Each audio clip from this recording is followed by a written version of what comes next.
और Indian air force का MI-17 helicopter Sulur air force station Tamil Nadu से उड़ान भरा। इसके बाद आराम से ATC के गाइडेंस के अनुसार उड़ता रहा। कुछ ही मिनटों में ये घाटियों को पार करके अपने डेस्टिनेशन तक पहुंचने ही वाला था कि अचानक ATC का संपर्क हेलीकॉप्टर से टूट गया। कंट्रोलर ने दोबारा कोशिश किया कांटेक्ट करने की, पर कोई भी जवाब नहीं मिला। हेलीकॉप्टर रडार से गायब होकर आखिर कहां चला गया? क्या थी पूरी कहानी? आइए समझने की कोशिश करते हैं आज के इस केस स्टडी में। 8 दिसंबर 2021 समय सुबह के 11:45 Sulur air force station Tamil Nadu. Chief of defence staff general Bipin Rawat, उनकी पत्नी विंग कमांडर पृथ्वी सिंह, कुलदीप सिंह के साथ साथ 10 लोग और भी हेलीकॉप्टर में सवार थे।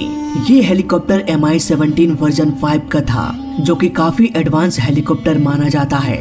इसका यूज VIP लोग ही करते हैं। 11:45 पर यह हेलीकॉप्टर सुलूर एयरफोर्स से उड़ान भरा। इसे 80 किलोमीटर दूर डिफेंस सर्विस स्टाफ कॉलेज जाना था, जो कि विलिंगटन तमिलनाडु में है।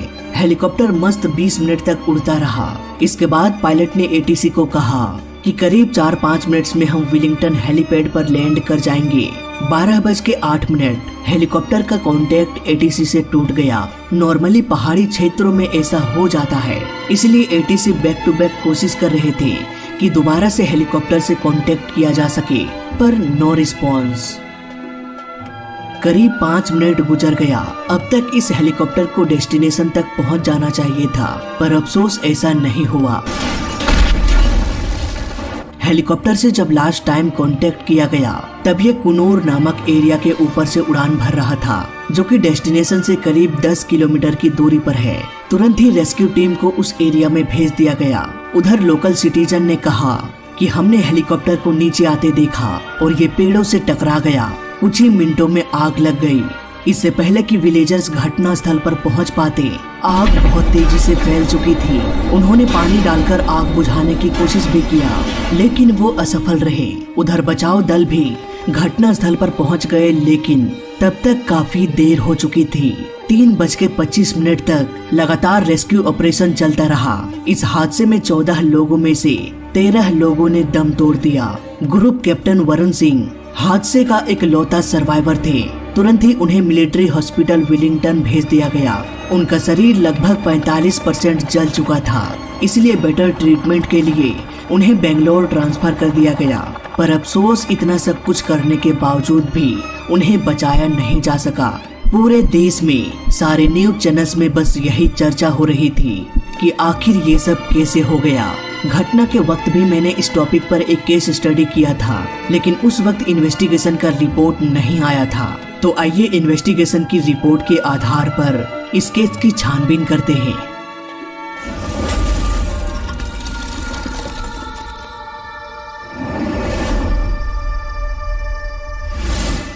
यह हेलीकॉप्टर क्रैश हुआ था 8 दिसंबर 2021 को और करीब 36 दिनों के बाद 14 जनवरी 2022 को इन्वेस्टिगेशन रिपोर्ट पब्लिक कर दिया गया। इस इन्वेस्टिगेशन में कोई भी ऐसा सुराग नहीं मिला जो किसी टेक्निकल फेलियर की ओर इशारा कर रहा हो, यानी कि क्रैश से पहले हेलीकॉप्टर में सब कुछ सही सलामत था। इस हादसे का 2 मुख्य कारण माना जाता है: controlled flight into terrain due to unexpected change in weather conditions which led to special disorientation of the pilot। ये सुनने में बहुत ही बड़ी वजह लग रही होगी, पर असल में ये उतना बड़ा कारण नहीं है। आइए इसे आसान भाषा में समझते हैं। कंट्रोल्ड फ्लाइट इनटू ट्रेन और स्पेशल डिसोरिएंटेशन, यही 2 टर्म्स को हमें समझना है। कंट्रोल्ड फ्लाइट इनटू ट्रेन, इसे सी फिट के नाम से भी जाना जाता है। जब एक ऐसा प्लेन या हेलीकॉप्टर जो बिल्कुल सही कंडीशन में हो, कोई भी प्रॉब्लम या खराबी ना हो और किसी वजह से पायलट कोई गलती कर बैठता है, जिससे हेलीकॉप्टर ग्राउंड से टकरा जाता है, इस तरह की घटना को सीफिट कहा जाता है।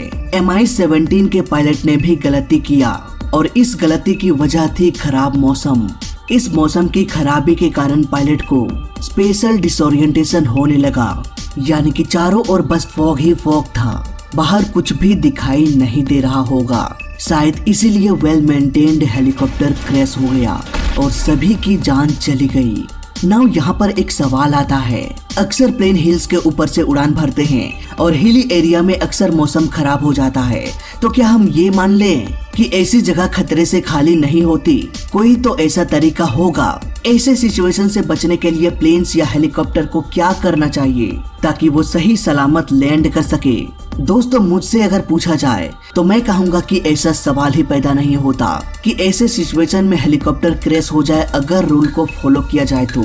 नाउ रूल्स क्या कहता है? तो देखो, हर प्लेन और हेलीकॉप्टर में एक चार्ट होता है जिसमें हर एरिया का मिनिमम सेफ एल्टीट्यूड लिखा होता है, जिसे हम MSA के नाम से भी जानते हैं। अगर हेलीकॉप्टर किसी हिली एरिया में फ्लाई कर रहा है तो चार्ट में साफ साफ लिखा होगा कि अगर आप इस एरिया से गुजरते हैं तो आपको कम से कम इतने एल्टीट्यूड पर उड़ान भरना है। ऐसे में अगर फॉग भी हो जाए, सामने कुछ भी दिखाई ना दे, फिर भी हेलीकॉप्टर क्रैश नहीं होगा, क्योंकि ये हिल के 1-2 फीट ऊपर सेफ एल्टीट्यूड पर फ्लाई कर रहा है। ये है नेताजी सुभाष चंद्र बोस इंटरनेशनल एयरपोर्ट कोलकाता का चार्ट। यहाँ पर मिनिमम सेफ एल्टीट्यूड 2000 फीट है। अगर मौसम खराब है, अगर फॉग है, कुछ भी दिखाई नहीं दे रहा हो, तो 2000 फीट से नीचे नहीं आना है, नहीं तो ये किसी बिल्डिंग से या टावर से भी टकरा सकता है। अगर विजिबिलिटी अच्छी है तब यहाँ पर प्लेन ATC से अनुमति लेकर लैंडिंग कर सकता है। नाउ बात करते हैं MI-17 की। तो ये है कुनूर हिल्स का मैप। यहाँ पर जो थोड़ा सा ब्राउन कलर का दिख रहा है, ये सब पर्वत है। यहाँ पर 8630 लिखा है, मतलब कि यहाँ पर हिल्स की मैक्सिमम ऊंचाई 8630 फीट है। इसलिए इस एरिया से कोई भी हेलीकॉप्टर या प्लेन को उड़ना है तो उसे कम से कम 11000 फीट के एल्टीट्यूड पर उड़ना होगा, यानी कि हिल से करीब 2000 फीट से भी अधिक ऊंचाई पर, ताकि वो किसी लंबे पेड़ से या रेडियो एंटीना से ना टकरा जाए। ये MI-17 का ओरिजिनल क्लिप है। रूल्स के हिसाब से इस हेलीकॉप्टर को हिल से करीब 2000 फीट से अधिक एल्टीट्यूड पर उड़ान भरना था। इस क्लिप को देखने के बाद क्या आपको ऐसा लग रहा है कि ये मिनिमम सेफ एल्टीट्यूड पर उड़ान भर रहा था? नाउ यहाँ पर आप ये कह सकते हैं कि सर, हेलीकॉप्टर को तो कुछ ही मिनटों में लैंड कराना था और लैंडिंग कराने के लिए हेलीकॉप्टर को तो नीचे आना ही पड़ेगा, तो फिर ये 2000 फीट से अधिक एल्टीट्यूड पर कैसे उड़ान भर सकता है? वेल, आपका सोचना बिल्कुल ही सही है, लेकिन यहाँ पर नीचे आने के लिए रूल्स को फॉलो करना पड़ता है। अगर कुनूर के घाटियों का मिनिमम सेफ एल्टीट्यूड 11000 फीट है तो हेलीकॉप्टर को 11000 फीट के एल्टीट्यूड पर ही उड़ना है, और जब इसे लैंडिंग कराना हो तो ये देखना जरूरी होता है कि विजिबिलिटी सही से मिल रही है या नहीं। अगर ठीक से दिखाई नहीं दे रहा तो नीचे जाना ही नहीं है, सिंपली गो अराउंड करके दोबारा से लैंड करने की कोशिश करना है, जब तक लैंडिंग करने लायक विजिबिलिटी नहीं मिल पाती।